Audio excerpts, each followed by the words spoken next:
Hello, this is Comic Book Ant, aka Stokes the Writer, and I'm going to tell you the story about my first con. Listen, this channel is going to be instructive, it's going to be, helpful, and part of succeeding is failing, right? If you don't know how to fail, you will not know how to bounce back and progress. So, my first Comic Book Decay came out. I'm laughing because I'm looking at this table and I have two different copies. I had the gloss and I have the ungloss. So, and on the table I have two different. So, and I talked about this in my mixing video. I ordered mini prints of the comic books to try to figure out what settings would work best for me and what wouldn't. And so I tried the gloss, tried the I think it was satin, so I had two different kinds of comics on the same table. Optimally not the best look. When I was working on the issue 1, I was learning a lot. I walked into it thinking, I walked into it ready to learn, and I learned a lot. The con was pretty much a month after the first campaign ended. And when you're learning how to run a campaign and do a con, it was very overwhelming. It was a month difference from the end of my Kickstarter to the start of this con, but it felt like a weekend. It felt like back to back just because of how swarmed I was, right? I order the Decay issue 1 retro cover, which you should all be familiar with. If not, shame on you. And it was kind of close. It was like I order it probably, let's say, 2 weeks before the con. And it's really up in the air on whether or not it'll get here on time. What ends up happening is it literally arrives the day of the con, but it arrives at noon. If you run a con table, you understand you have to be there probably around like 7, 8, 9, 10 a.m. at the latest. So my variant cover wasn't there. So what you're seeing is I got the art prints ready and I had the covers ready. And I offered to add his signature for $5. Also, what's worse, this is my first con, I don't know. I got a vendor booth instead of an artist alley table. What does that mean? The artist alley table is generally 2 feet less in I guess it's width. Technically it's width. In width than a vendor table. A vendor table is typically what it sounds like. It's for vendors. You need the table space to sell a lot of stuff because you have a big inventory.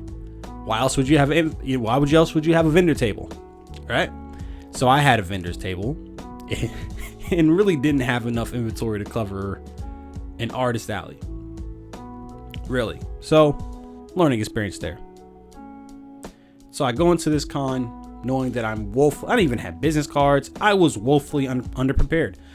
To me, the higher priority was fulfilling this first campaign than this con.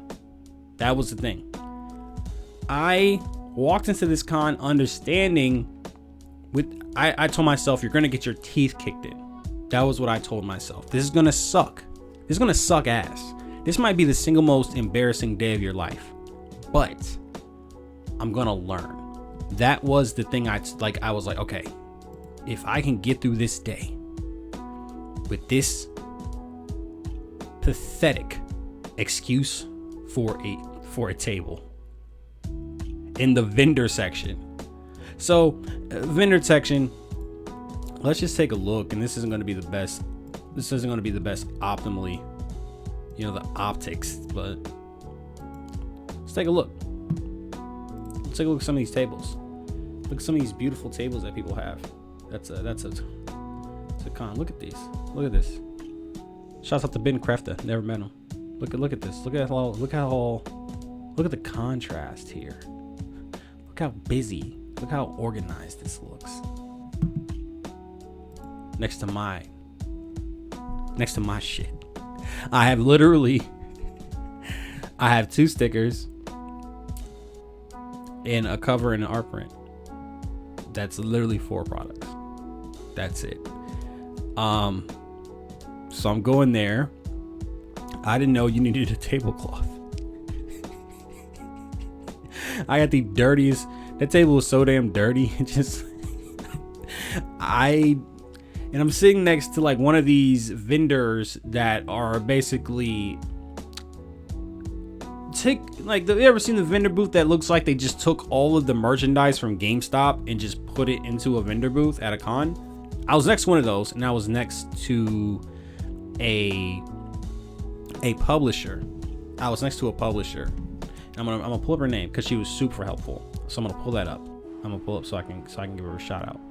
But essentially, I'm next to like this massive booth, right? Like basically coming to a con as using it as a storefront. Essentially, that's what they were doing. And I was next to Tara Moeller, who was to this day one of my favorite con neighbors. She's a publisher. She was so nice. She was so sweet. She was so excited about my product. She you know, she's doing way better than me because her booth is, you know, an actual booth, and she's giving me tips, and she's saying you're doing a good job. She's saying you should go to Blurred Con. She's just so nice. She was so fantastic.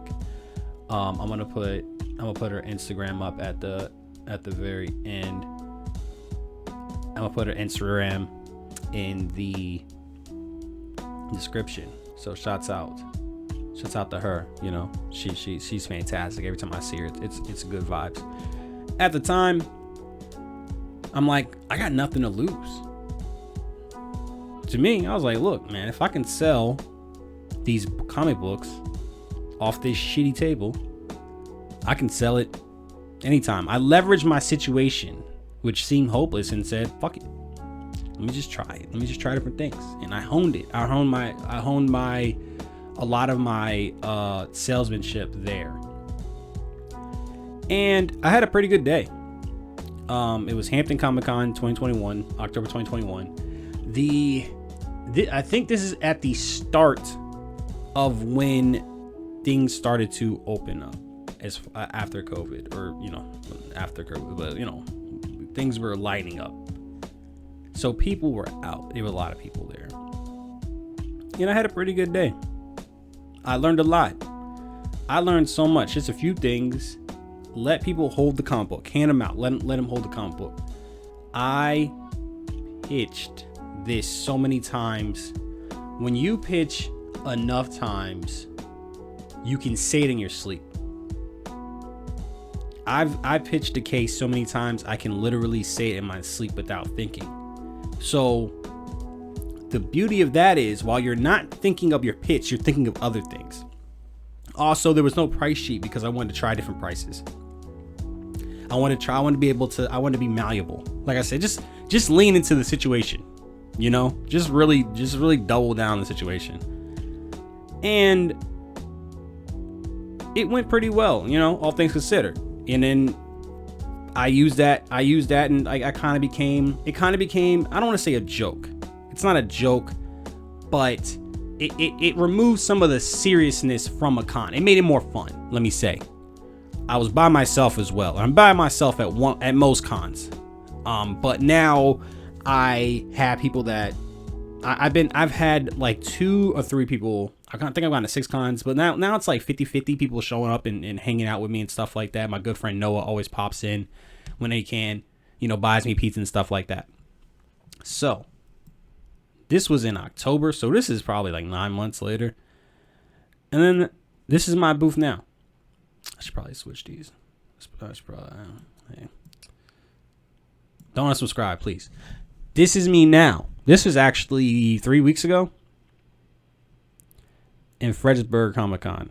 And the only reason I'm not showing this, like more of this, is that the dimensions are very messed up. So if I try to explain it, it will like take over the whole video. But this is my thing now. So what I learned, so you can see what I learned. First off, bring a tablecloth.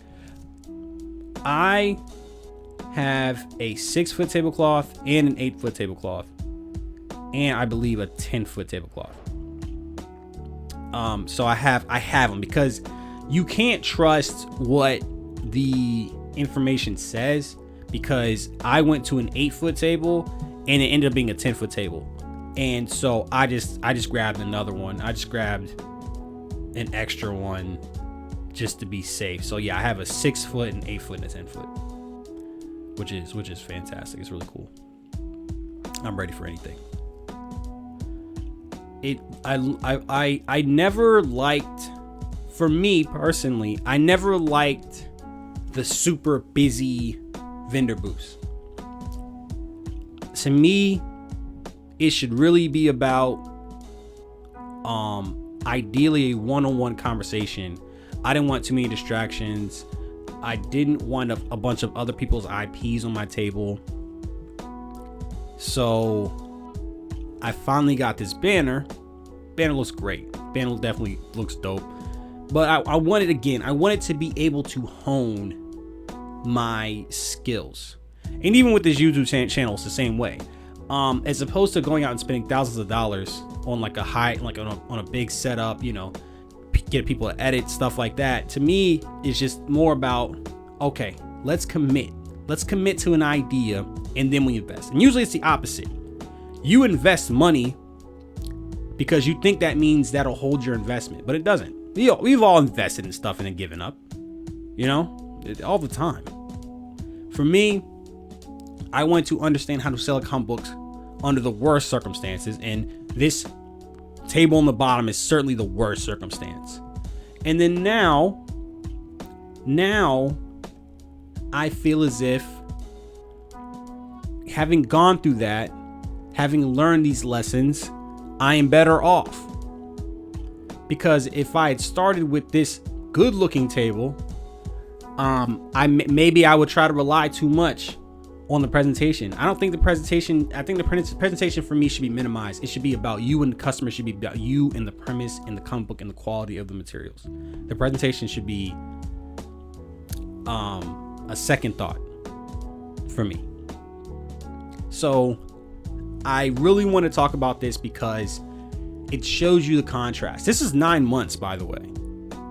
And looking at it, it is pretty surreal having this side by side. I think I buried the memory or the image of that first table, but I'm not embarrassed of it. I'm really not embarrassed, because that's the best I could do. At that point in time, on that day, that was the very best I could do. I was so overwhelmed. If you try your best, you can't be mad at the results. You can't feel sorry for yourself, because you did everything you could, and I did everything I could at that point.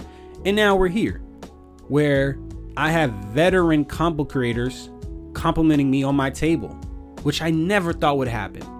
I never thought it happened, and it was all, I introduced little things. The first thing I did was buy a tablecloth, because that shit is wild. I bought a tablecloth. I bought business cards. The business cards, I know it sounds like such an easy thing, but at the time I was so swamped, I did not have business cards. A price sheet. I didn't have a price sheet. Don't ask me why. Don't ask me why I never got a price sheet. I don't know. I got a price sheet. I got some prints. People like prints. The good thing about prints is for me, maybe you don't have $7 for this comic book. Maybe you have $3 for a print, $4 for a print. It's a good way to make sure that somebody walks away with something. You are still making a profit. You are walking away with something. You don't have $7 for a comic. Do you have $3 for a poster? A lot of people have $3. A lot of people have $3. Getting the stands, getting the multiple covers. You can't see it that well, but I'm very proud people talk about variant covers. I'm very proud of the variety and the contrast between all these covers. All of the variant covers look different for issues 1 and 2. Why did I do that? Is because I wanted people who have different taste I wanted them to be able to, something grab them, something stands out to them. That was another thing. And the banner I recently got, I got very recently. Once I noticed that people were getting grabbed by the variant covers, I said, okay, I need to apply that people are getting their attention is getting to the variant covers. Okay, I need to just get some blow some up so that more people can see it, right? So that was my strategy. So I think the important lesson here is be ready to fail, and when you fail, learn from those things. Do the best you can. Do the very best you can, and be proud of yourself for doing your best. As long as you try. This sounds like some, like some soccer coach shit, but if I didn't go to this concept, fuck, I don't have anything, and I just didn't go, my table at this point, 9 months later, would not look like this. It wouldn't look like this at all. I probably wouldn't have the banner. Who knows? I would learn the skills eventually, but I would have learned them so much later. I think growth is exponential. The sooner you start on things, the sooner you can learn and apply those things. We only have so much time on this world. Try different things. Why not? So I'm insanely proud of myself for this top table. Again, I have veteran comic book creators telling me I did a good job, which is insane. And I'm also proud of me for that bottom table, because I went out there and I fought with the best of them. And here I am. Here I am doing what I love, having learned so much from that moment. So thank you all so much, guys, for watching. You can hey, if why don't you tweet at me what your first con table looked like versus the con table now? That'd be really cool. That'd be a cool little challenge and all that. Like and share, trying to get them subs up, trying to get them likes up, of course. And thank you so much, and have a great day.